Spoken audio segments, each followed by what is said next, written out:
Қайырлы күн достар, сіздермен Мери, менің каналыма қош келдіңіздер. Бүгін мен сіздерге үйде осындай жұмсақ қамырдан, өте дәмді қамырдан пирожки пісіруді үйретемін. Пирожкиді майда қуырмаймыз, осылай пешке салып, тез арада пісіріп алатын боламыз. Үлкен кісілерге де ұнайтын болады, арасы толық пісіп шығады. Міндетті түрде осы рецептпен видеоның соңына дейін қарап, сіздер де пісіріп көріңіздер, сіздерге ұнайды деген сенімдемін. Ең алдымен пирожкиді пісіру үшін бізге жылы сүтке 3 ас қасық шекер, 1 шай қасық тұз, 1 шай қасық дрож қосамыз және дрож, тұз, шекер барлығы ерігенше жақсылап араластырамыз. Електен өткізілген ұнға 2 жұмыртқа және ерітілген сары май жаңағы жылы сүтпен араластырған массамызды үстіне құямыз. Қолымызбен жұмсақ қамыр илейміз. Қамыр қатты болып қалмауы керек және де қатты жұмсақ болып кетпеу керек. Описание бөлімінде керек заттардың барлығын жаза кетемін. Сол жерде көрсетілген құрамынан бөлек ұн қосып жүрмеңіздер. Міне осылай қамырымызды илеп аламыз. Міне осындай жұмсақтықта болуы керек. Қақпағын жауып, жылы жерге 40-45 минутқа көтерілгенше қоямыз. Міне достар, менің қамырым осылай болып көтеріліп, ашып шықты. Қамырды енді қамыр жаятын жерге қоямыз. Осылай қамырымызды қолымызбен ұзын етіп созып аламыз.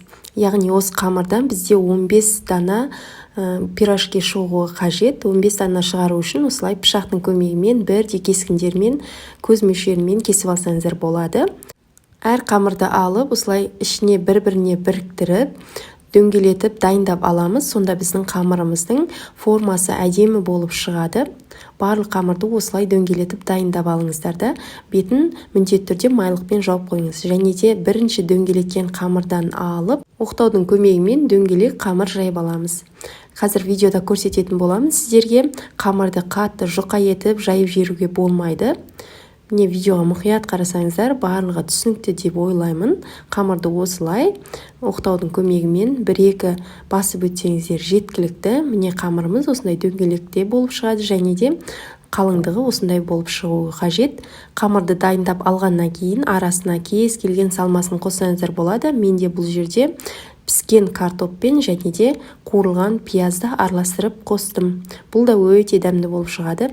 Қамырдың видеода көріп тұрғандарыңыздай бір-біріне біріктіреміз және де самсаға түйгендей етіп түйіп аламыз. Қалауларыңызша басқа формада пісірсеңіздер де болады.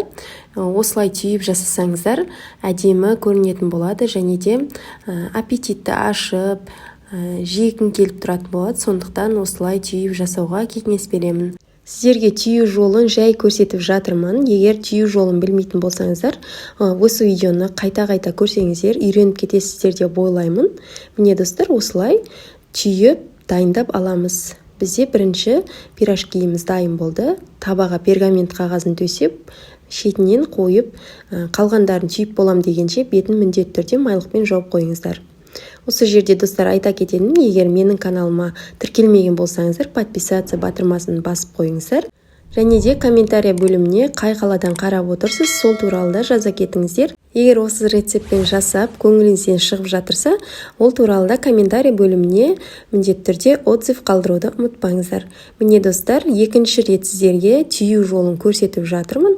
Түйу жолы өте оңай, негізі қайталап жасасаңыздар, үйреніп кетесіздер. Егер бұлай түйу қолдарыңыздан келмесе, басқаша көлемде түйіп өздеріңіз ойларыңыздағыны жасасаңыздар болады.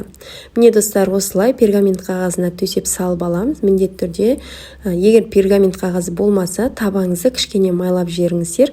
Осылай бетіне жұмыртқаның сарыуызын жағамыз, немесе сарыуызына кішкене сүт араластырып жақсаңыздар болады. 180 градуста қызып тұрған пеште 25-30 минутта қызарғанша пісіріп аламыз. Әркімнің пеші әртүрлі болғандықтан қызуына қарай уақыты да сонша болып шығады. Менде 25 минутта пісіп шықты. Міне достар, осылай қызартып, әдемі қылып пісіріп аламыз. Қатты қызартып жермеңіздер, вида кетіп қалатын болады. Сондықтан осылай әдемі сарғыш түске енгеннен кейін пештен алсаңыздар болады. Арасы толық пісіп шықты. Осылай дастарханға әдемі етіп ұсынсаңыздар болады. Сіздерге арасын көрсетейін.